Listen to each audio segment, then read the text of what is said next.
Let's take a look at the solution to the sentiment analysis exercise. So it was the goal to perform a comparative sentiment analysis on 4 pharmaceutical companies. So those companies were Bayer, Pfizer, Roche and Novartis. So we would get the tweets from those companies, as many tweets as possible, and then we would use an opinion lexicon in order to get a score for the sentiment analysis. And after that, the end goal would be to somehow find a correlation between sentiment analysis on one hand and the real world stock price on the other hand. For the solution, I was using Yahoo Finance to get the stock prices for those 4 companies. Alright, let's take a look at the code, at the solution code. We have to import the opinion lexicons, so the positive and the negative lexicon. We were using the library Stringer and Plier in order to get the score sentiment function. So as you can see, we have the positive words and the negative words in the score sentiment function. We also need the sentences. So this is the text material which we are scraping, and I'm also incorporating this progress bar. We start this function, so this scores equals lapply, and then there is this whole function. At first I am removing the punctuation, then the control characters and the digits by using the global substitute function. Then I'm also specifying how the computer should actually handle errors. This is needed in order to get all the cases put to lower cases. So as you can see, I'm using this try to lower function, this error handling function from here on my sentences, and I'm applying it with the sapply function. After that, I'm using the stringer package to split my sentences into words. So this is this line over here. And after that, I'm using the unlist function on my word list from over here. And then I'm comparing the words with the dictionaries. So it's the positive dictionary and the negative dictionary. For this comparison, you can use the match function. So then you have the number of the positive matches and the number of the negative matches. After that, you're identifying the position of the matched terms. So you would then get a logical vector with true or false. So you can use is.na positive matches and is.na for negative matches. So that's for the position of the matches. And after that, you get the final score. This is the summation of the positive matches minus the summation of the negative matches. And the computer should then return the scores, and you also put this thing in a data frame. And this data frame has the scores for each of the sentences. Alright, so this is our score.sentiment function, and this is actually the key function when it comes to sentiment analysis in R. By the way, the person who made this kind of sentiment analysis approach quite popular in this score.sentiment function was Jeffrey Breen. So in the literature, you will quite often find this one to be called the Jeffrey Breen's approach. Alright, so after we've specified the score.sentiment function, we need to get the tweets. Please note that it might not be possible to get a full number of 900 or 1000 tweets. So if you get less, for example 150 or 500 tweets, that is also acceptable. We just need to work with the numbers we've got. So for example, for my solution, I was able to get 660 tweets Bayer tweets. I was getting 148 Novartis tweets, and for Roche I got 237, and Pfizer I got 267 tweets. So in none of those cases I got the full number of 900 tweets. Alright, so after that I was applying the function getText in order to get this whole thing to a text. Then I was counting how many tweets I could actually get. This was then called ND, and in this case ND was the number from this list of tweets over here.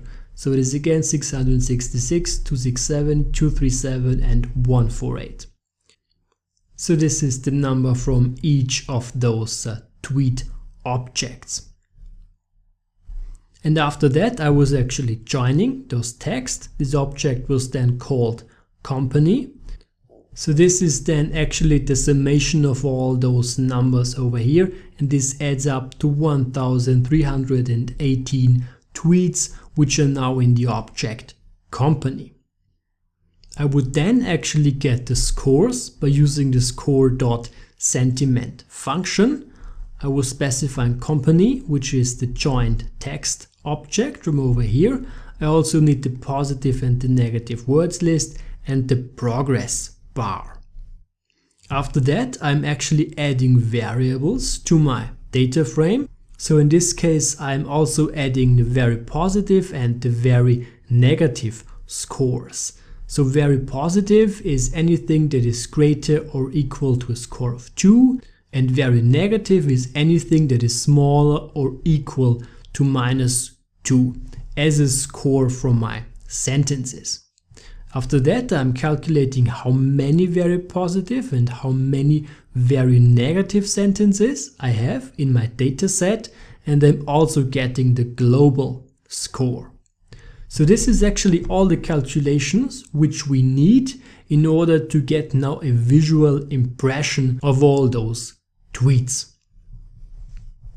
For my solution, I was actually plotting two different plots. The first plot I was plotting was this kind of box plot over here. So it is simply box plot, score tilde company, and data is called scores, and I was putting two colors in it. But as you can see over here, there is not too much variability in this box plot, and I'm not really satisfied with this kind of visual output. Therefore, I'm also getting a histogram. And this histogram looks like this. So this is now definitely a better visualization, and I can draw much better conclusions out of these histograms. So as you can see here, we have Bayer, Novartis, Pfizer and Roche. And those are the four companies, and there is a histogram for each of those companies. So as you can see, we have the 0 value, so this is actually the neutral area, and anything to the right side over here would be positive and anything to the left side would be negative. So those are the negative tweets or the sentences with a negative sentiment. So the first thing that we see is that this slightly negative part over here, or the -1 part, is always missing. So there is no -1 bin in our data set. But we do have very negative and very positive bins. So that is something we can use for our conclusions. It is actually quite obvious that this first positive bin, so the big red bin, is the predominant bin in each of my dataset.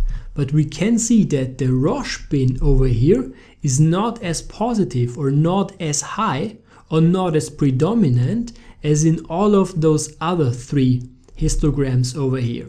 So that is the first hint that Roche might not be seen as positive as all those other three companies. The next thing we can see is that the second positive bin at this side over here, this gray bin, is quite similar in all of those four histograms, but we have Novartis, which has a quite high second positive bin, whereas Pfizer and Roche are similar with this one, and Bayer might be a bit lower, but also quite similar to this ones over here.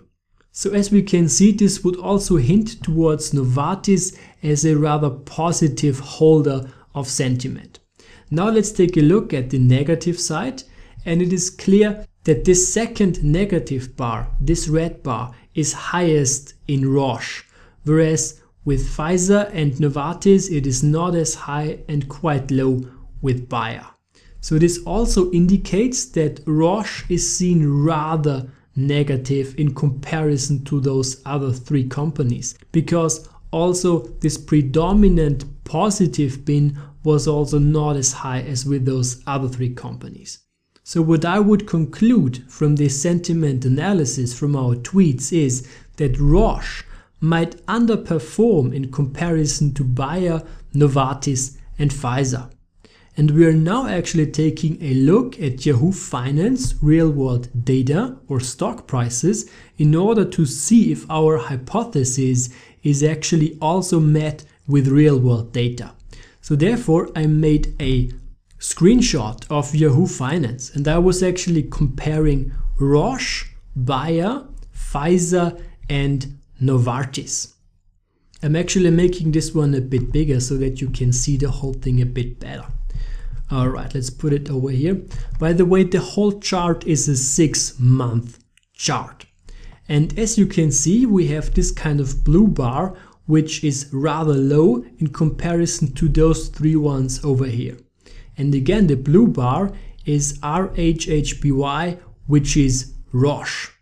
So this shows now that Roche is underperforming in comparison to those other three companies over here, because in this chart it also shows that Pfizer, Bayer and Novartis are quite well, so they gained in value, whereas Novartis actually lost value in the last 6 months, as you can see here, because they all started at the same point in this chart at least.